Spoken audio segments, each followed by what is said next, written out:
السلام علیکم ورحمۃ اللہ وبرکاتہ۔ 25واں روزہ 25واں روزہ، اللہ اکبر۔ تاخراتیں تو ہمیں یاد ہے نا، اور انشاءاللہ یاد رہیں گی، اور تاخراتوں کی تلاش بھی، اور وہ کتنا خوش قسمت انسان ہے جو تلاش کر رہا ہے۔ یاد رکھیں، محبت تلاش کا نام ہے، دنیا کی محبت بھی تلاش کا نام ہے۔ مغل بادشاہ جو ہے وہ انگوری باغ میں، یہاں لاہور کے انگوری باغ میں جا رہا تھا، تو اس نے بڑے خوبصورت ہاتھ میں ایسے کبوتر پکڑے ہوئے تھے، بہت قیمتی بہت قیمتی۔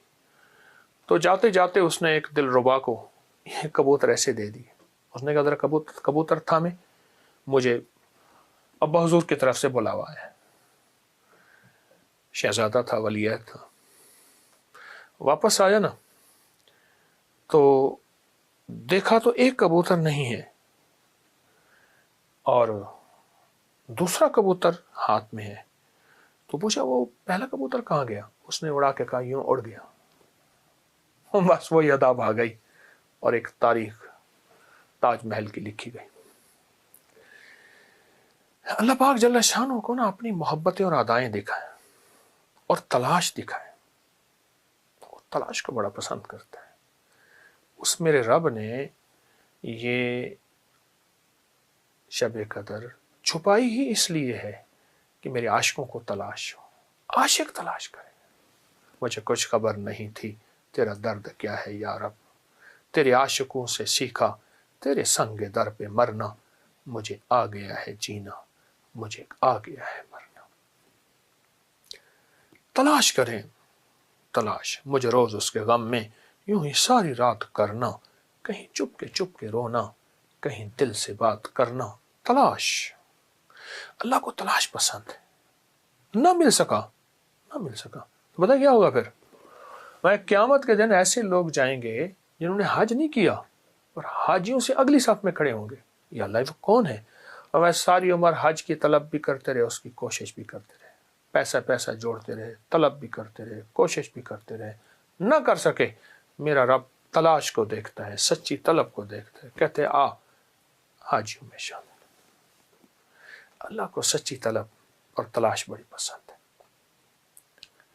گر پڑنا، پھر الجھ کے پھر اٹھ پڑنا، دنیا کے مشغلوں میں ہم باخدا رہے، سب کے ساتھ رہتے ہوئے سب سے جدا رہے۔ اس لیے اللہ کے ولیوں کو عام آدمی نہیں پہچان سکتا۔ وہ ان کی کیفیت یہی ہوتی ہے کہ دنیا کے مشغلوں میں ہم باخدا رہے، سب کے ساتھ رہتے ہوئے سب سے جدا رہے۔ تو اس رات میں، اس دن میں، ان لمحوں میں، ان ساعتوں میں، ان گھڑیوں میں ہم نے تلاش بڑھانی ہے، تلاش بڑھانی۔ کیوں؟ ہمیں موت تلاش کر رہی ہے، ہمیں قبر کی تنہائیاں تلاش کر رہی ہیں، ہمیں آخرت کی ہمیشہ کی گھڑیاں تلاش کر رہی ہیں، ہمیں وہ سکرات کے لمحات کھینچ تلاش کر، اور اسرائیل ہماری تلاش میں ہے، اسرائیل ہمارے لمحات میں ہے، تلاش میں ہے۔ تو ہماری بھی تلاش ہو رہی ہے، ہم بھی اپنی تلاش کر لیں۔ ان کی تلاش اپنی ہے، ہماری تلاش اپنی ہے، پر ہماری تلاش وہ ہے جو انشاءاللہ دنیا اور آخرت کو رنگ و رنگ کر دے، مالا مال کر دے، سرخ روح کر دے۔ اللہ کے ہاں سب سے پسندیدہ بندہ وہ ہے جو اللہ کو تلاش کرے، اور اللہ کی بھیجی ہوئی اس رات کو تلاش کرے جو رات سب سے محبوب رات ہے۔ تلاش کرے، اور بہت توجہ سے تلاش کریں۔ اچھا، ایک عمل کر دیجئے گا، بلکہ دو چیزیں بتاتا ہوں، دو کر لیجئے گا۔ جو شخص یہ چاہتا ہے نا کہ مجھے تنہائیوں کا تقوی ملے، اور میری نظریں، میرے کان، ناک، میرے جذبے، وہ کیا کرے؟ ایک بار سورۃ اللہ کو متکاثر پڑھ لے، ہر نماز کے بعد پڑھ لے، صبح شام پڑھ لے، دن میں بار بار چند بار پڑھ لے، ایک بار صرف سورۃ اللہ کو متکاثر۔ میں نے اس کی بڑی تاثیر دیکھی۔ جو کہتے ہیں اللہ میرا من میرے کنٹرول میں نہیں، اللہ میں تو تیرا محبوب بننا چاہتا ہوں، پر میرا نفس شیطان مجھے تیرے قریب نہیں آنے دیتا۔ اور دوسرے لفظوں میں، اے اللہ میں بے بس ہوں، تو بے بس نہیں، میں بے بس ہوں، تو بے بس نہیں۔ وہ سورۃ اللہ کو متکاثر سے دوستی کر لے، بہت کمال عمل ہے، بہت زبردست عمل ہے، اور بھی اس کے بڑے فائدے ہیں۔ دوسری چیز یہ ہے، دوسری چیز، اس چیز پہ بھی آپ ضرور توجہ کیجیے گا، جب کوئی چیز ہضم نہ ہو رہی ہو نا تو پیاز کے چمچ سے شہد کھائیں، پیاز کے چمچ سے، پیاز کے چھلکے اتارے، پیاز کی تہ ہے اس کا بنائے چمچ، اس کو تھوڑی تھوڑی شہد لگا کے کھائیں۔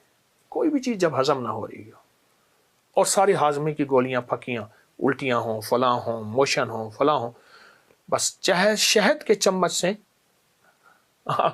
پیاز کے چمچ سے شہد 2-3 چھلکے کھا لیں، تھوڑی سی شہد لگا کے کھا لیں، وقفے وقفے سے آپ اپنی صحت کو دیکھیں گے، کمال صحت ہوگی۔ پیاز ہر جگہ میسر ہے، ہمارا پیاز تو کچھ نہیں۔ میں روس کی ایک ریاست میں گیا، وہاں تو پیاز ایسے تھوڑا سا اٹھایا، ناک اور منہ سے پانی، اتنا تیز پیاز ہے۔ میں ایک اور جگہ گیا کسی ملک میں نے وہاں لہسن پڑا تھا، وہ منہ میں ڈال لیا غلطی سے، یا کریم، ہمارا تو پیاز ہی نہیں رہا، وہ دیسی پیاز ہوتا تھا۔ جو میسر ہے اس کے بڑے فائدے ہیں۔ پیاز کے چمچ سے شہد کھائیں، انشاءاللہ فائدہ ہوگا۔ اور روحانی عمل میں نے آپ کو بتایا ہے، اس کو بہت فائدے ہیں، اس کے بہت نفع ہیں۔ اللہ ہماری حاضری کو ہمیشہ کی طرح قبول فرمائے، اور ہمیشہ یہ بات ذہن نشین رکھیں، روزے بھی رکھتے جائیں اور ڈرتے بھی جائیں۔ جس کو کہنا ہے کرنا بھی ہے، ڈرنا بھی ہے، کرنا بھی ہے، ڈرنا بھی ہے۔ کیوں؟ قبولیت کا فکر۔ یا اللہ، دنیا میں ریاکاری دکھاوا، بس مولا تم معاف بھی کر دے اور قبول بھی کر دے، معاف بھی کر دے اور قبول بھی کر دے، معاف بھی کر دے اور قبول بھی کر دے۔ انشاءاللہ ہماری ان ندامت کے کلمات سے وہ معاف بھی کرے گا، قبول بھی کرے گا۔ آئے میں پھر آپ کو شب قدر کا ایک عمل بتاتا ہوں۔ ایک درویش فرماتے ہیں کہ جو شخص ساری عمر ہر نماز کے بعد، صبح شام، دن میں کسی وقت 3 بار سورۃ قدر پڑھے گا، اور اس نیت سے کہ اللہ مجھے شب قدر عطا فرما، فرمایا اس کو 3 چیزیں ملیں گی۔ ایک تو مرنے سے پہلے شب قدر ملے گی، دوسرا مرنے سے پہلے شب قدر کے جلوے ملیں گے۔ ایک ہے شب قدر ملی، عبادت کر دی میں نے، مجھے پتہ نہیں تھا کہ شب قدر ہے، نہیں، اس کے جلوے بھی ملیں گے۔